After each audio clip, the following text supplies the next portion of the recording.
Hello दोस्तों, नमस्कार। स्वागत है आप सभी का मेरा यूट्यूब चैनल पर। दोस्तों आइए आज का इस वीडियो में हम लोग गणित का कुछ बेसिक जानकारी हासिल करते हैं, इसलिए वीडियो को अंत तक जरूर देख लीजिएगा। अगर वीडियो पसंद आ जाए तो एक लाइक कीजिएगा, चैनल पर पहली बार आए हैं तो जरूर सब्सक्राइब करके जाइएगा। चलते हैं बिना किसी देरी का हम लोग वीडियो को शुरू करते हैं। देखिए ये दो बिंदु जो हमने लिखा है, ये गणित में बहुत इम्पोर्टेंट बिंदु है। इसी का आज आपको मैं बेसिक जानकारी इस वीडियो में देने वाला हूं। तो दोस्तों क्या है, एक नंबर में अपवर्त्य है जिसको इंग्लिश में मल्टीप्लाइज कहते हैं, और दूसरा है अपवर्तक जिसको हम लोग इंग्लिश में रिफ्रैक्टिव कहते हैं। तो ये दोनों का मतलब क्यों है, तो दोस्तों ये आपका इम्पोर्टेंट क्यों है आपको मैं बताता हूँ। इम्पोर्टेंट इसलिए है कि आप मॉस और लॉस के बारे में जानते हैं, और बहुत सारे कॉम्पिटिटिव एग्ज़ाम्स हो या आपका जो भी 10 क्लास का हो या 9 क्लास का हो, 8 क्लास को हो, आपको मौसो और लॉसो निकालना पड़ता है। हम लोग विधि चाहे जो भी अप्लाई करते हैं, लेकिन इसका ज़रूरत पड़ता है। तो दोस्तों यही दो से वो अपवर्तक मौसो और लॉसो आता है। मौसो का फुल फॉर्म हो गया महत्तम समापवर्तक, और लौसा का मतलब फुल फॉर्म हो गया लघुत्तम समापवर्त्य। तो दोस्तों समापवर्त्य यहाँ पर आएगा, और समापवर्तक जो है ये अपवर्तक से आता है। तो दोस्तों एट फर्स्ट हम लोग यहाँ बात करेंगे किसके बारे में, तो एक नंबर में हम लोग बात करेंगे किसका, तो ये जो आपको मैंने लिखा है अपवर्त्य किसको कहते हैं, किसी संख्या का अपवर्त्य होता क्या है, मल्टीप्लाइज होता क्या है। तो देखिए इसका परिभाषा हम लोग लिख सकते हैं, वह सारी संख्याएं जो दी गई संख्याएं से पूरा पूरा भाग लग जाती है, सभी संख्याएं दी गई संख्या का अपवर्त्य कहलाएगा। ठीक है, तो दोस्तों आप यहाँ पर ऐसे लिख सकते हैं, वे सारी संख्याएं, वे सभी संख्याएं जो किसी दी गई संख्या से पूरा पूरा भाग लग जाए, वे सभी संख्याएं जो किसी दी गई संख्या से पूरा पूरा भाग लग जाए, उस संख्या का, दी गई संख्या का, उस संख्या का और स्पष्ट हो जाएगा, दी गई संख्या का अपवर्त्य कहलाता है, अपवर्त्य कहलाता है। ठीक है, तो आप कैसे पता लगाएंगे, तो देखिए आपको मैं बताता हूं। चार का अपवर्त्य, चार का अपवर्त्य के बारे में आप देखिए क्या होगा अपवर्त्य। तो दोस्तों चार का अपवर्त्य निकालना है, तो वह सभी संख्याएं चार का अपवर्त्य होगा जो चार से पूरा पूरा भाग लग जाता है। तो दोस्तों चार का अपवर्त्य में पहला तो चार खुद चार से भाग लग जाएगा, तो ये चार का अपवर्त्य हो गया। अच्छा, आठ भी चार से पूरा पूरा भाग लग जाएगा, तो आठ भी चार का अपवर्त्य हो गया। उसके बाद आपका चार चार आठ, उसके बाद 12 भी चार से पूरा पूरा भाग लगता है, इसलिए 12 भी इसका अपवर्त्य हो जाएगा। उसके बाद आप 16 भी चले जाइए, उसके बाद 20 भी चले जाइए, उसके बाद 24 भी चले जाइए, उसके बाद आप 30 चले जाइए, उसके बाद 24 के बाद हो गया 28 हो गया, 24 के बाद 28 हो गया, उसके बाद आपका हो जाएगा 32, उसके बाद हो गया 36, dot dot dot dot etcetera. यानी ये सारा जो है नंबर्स जो है, ये सभी नंबर्स चार से पूरा पूरा भाग लग जाता है, इसलिए ये सभी नंबर्स जो है वो किसका है, क्या है, चार का अपवर्त्य है। तो दोस्तों किसी संख्या का अपवर्त्य जो है वो फिक्स्ड नहीं होता है, वो बहुत अनंत तक होता है। जितनी बड़ी संख्या हम ले सकते हैं जो 4 से पूरा पूरा भाग लग जाएगा, वे सभी संख्याएं 4 का अपवर्त्य होगा। आप एक दूसरे भाषा में ये भी कह सकते हैं कि 4 को किसी संख्या से गुना करने के बाद जो भी नंबर्स मिलता है वो सारा नंबर्स हमारा क्या हो जाएगा, 4 का अपवर्त्य हो जाएगा। इस प्रकार से आप दूसरे संख्याओं का भी अपवर्त्य बहुत आसानी से निकाल सकते हैं।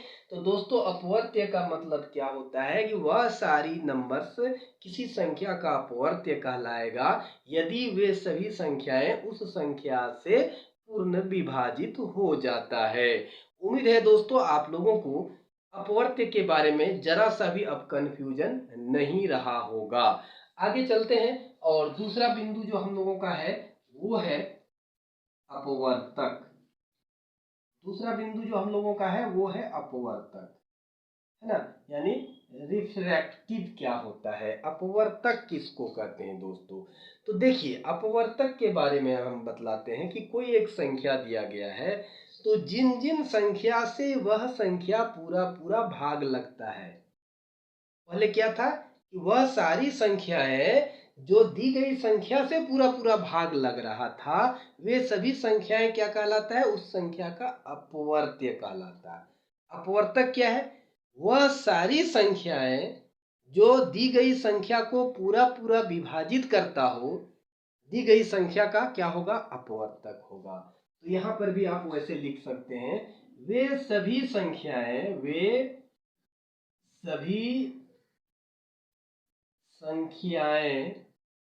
जो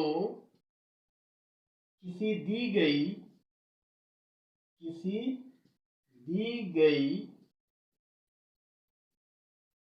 संख्या को पूरा पूरा विभाजित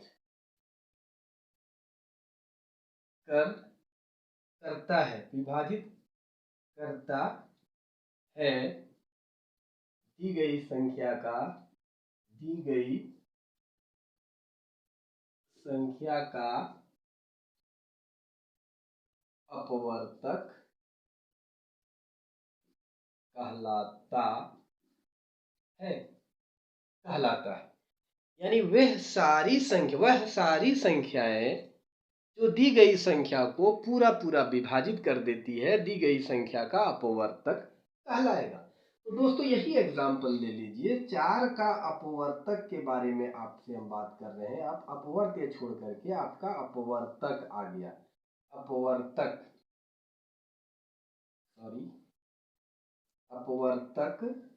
आपका जो होगा वो कौन होगा। तो देखिए, एक सभी संख्या को विभाजित करता है तो 4 को भी करेगा, इसलिए एक अपवर्तक हो गया। अच्छा, 2 भी 4 को पूरा पूरा भाग करेगा तो 2 भी इसका अपवर्तक हो गया। आप 2 से 4 को भाग देखिए पूरा पूरा भाग लग जाएगा। 3 से 4 भाग नहीं लगेगा, इसलिए 3 4 का अपवर्तक नहीं होगा। अब 4 के पास जाएंगे तो 4 भी 4 को पूरा पूरा विभाजित करेगा, तो 4 भी इसका क्या हो गया, अपवर्तक हो गया। तो यानी 4 का 3 ही अपवर्तक होगा। अपवर्त्य की संख्या फिक्स्ड नहीं था, अनंत था, लेकिन यहाँ अपवर्तक जो है वो 3 ही है। इसी प्रकार से आप किसी दूसरा नंबर को ले लीजिए। अगर 16 को लेते हैं तो 16 का अपवर्तक आप लिखते हैं, अगर 16 का अपवर्तक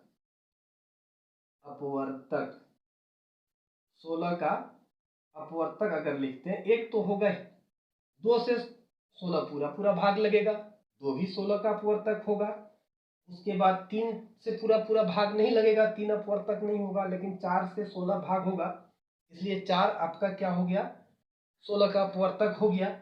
उसके बाद आपका कौन लगेगा, दूसरा 6 भी नहीं लगेगा, 5 भी नहीं लगेगा, 7 भी नहीं लगेगा, लेकिन 8 से पूरा पूरा भाग लगेगा 16, इसलिए 8 भी 16 का अपवर्तक हो गया। लेकिन उसके बाद आप चले जाइए, 9 भी नहीं लगेगा, 10 भी नहीं लगेगा, 11 भी नहीं लगेगा, 12 भी नहीं लगेगा, 13 भी नहीं लगेगा, 14 भी नहीं लगेगा, 15 भी नहीं लगेगा, तो कौन लगेगा, 16 लगेगा।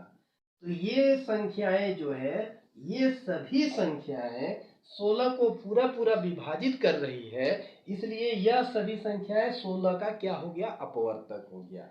यहाँ पर ये तीनों संख्याएं 4 को पूरा पूरा विभाजित कर रही है, इसलिए ये 4 का क्या हो गया, अपवर्तक हो गया। और यहाँ पर जो हम लोग कर रहे थे, तो यहाँ 4 की जगह अगर हम लोग यहाँ पर 16 लिख देते हैं, 16 का अपवर्त्य अगर बोलेंगे तो आपका कौन सा नंबर होगा, 16 होगा, एक नंबर। उसके बाद कौन होगा, 32 होगा। क्यों, यहाँ परिभाषा हमने क्या बतलाया, वे सभी संख्याएं जो दी गई संख्या से पूरा पूरा विभाजित होता है। तो 16 भी 16 से पूरा विभाजित होगा, इसलिए 16 क्या हो गया, इसका अपवर्त्य हो गया। 32 भी 16 से विभाजित हो रहा है, देखिए ये दोनों में फर्क ये है। उसके बाद 32 के बाद कितना हो जाएगा, तो 16 दूनी 32 हो गया। अब उसके बाद 16 का कितना हो जाएगा, तो देखिए 32 के बाद 48 भी 16 से पूरा पूरा भाग लग रहा है। 64 16 से पूरा पूरा भाग लग रहा है, इसलिए ये सभी संख्याएं 16 से पूरा पूरा भाग लग रही है, इसलिए ये सब 16 का अपवर्त्य है। लेकिन यहाँ क्या था, ये सभी संख्याएं दी गई संख्या को पूरा पूरा विभाजित कर रहा है, इसलिए यह इसका क्या हो जाएगा, अपवर्तक हो जाएगा। तो दोस्तों उम्मीद है आप लोगों को अपवर्त्य और अपवर्तक के बारे में जितने सारे कन्फ्यूजन थे, इस वीडियो में सारा कन्फ्यूजन आप लोगों का दूर हो गया है। तो आई होप आप लोगों को वीडियो पसंद जरूर आया होगा। अगर वीडियो पसंद आ गया हो और लाइक करना अगर भूल गए हैं तो वीडियो को कीजिए लाइक, चैनल को कीजिए सब्सक्राइब। हमें दीजिए इजाजत, फिर मिलेंगे इसी प्रकार का दूसरा वीडियो के साथ। तब तक के लिए आप सभी मेरे प्यारे बच्चों और दोस्तों को मैं दिल से धन्यवाद देता हूँ। जय हिंद।